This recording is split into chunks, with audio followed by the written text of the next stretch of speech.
This is the VOA Special English Agriculture Report. George Ballas of Houston, Texas, lived a long life.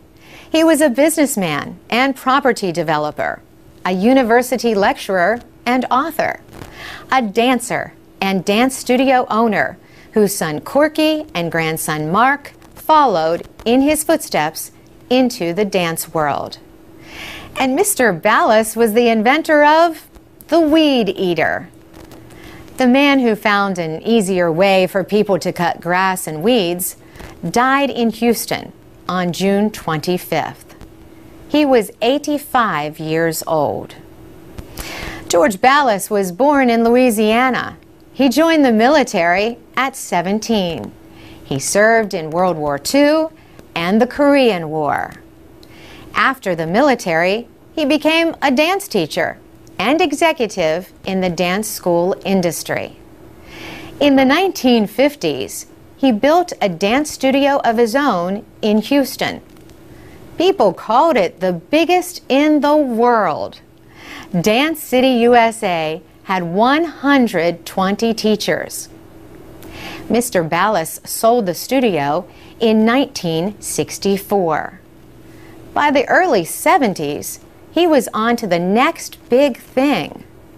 The idea had come to him at a car wash.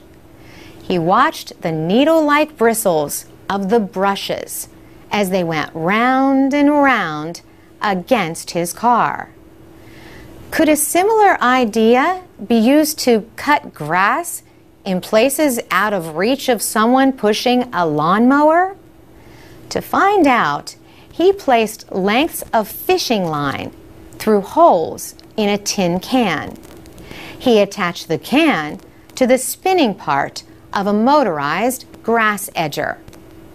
The result? A revolution for millions of people who cut grass for a living or just to keep their neighbors happy. George Ballas became known as the Weed King.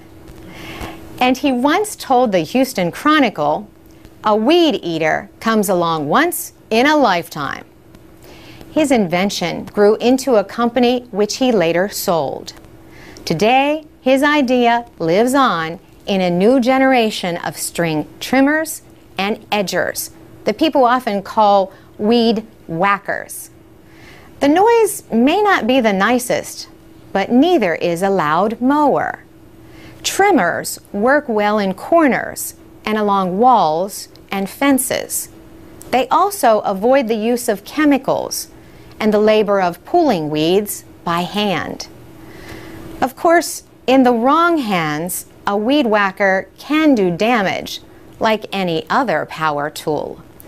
The high-speed cutting line can whack pieces out of trees, wood fences, stone surfaces, or bird baths. In 1952, George Ballas married Maria Luisa Miralanda, a flamenco dancer and film actress. They were together for 59 years until his death. For VOA Special English, I'm Carolyn Presutti.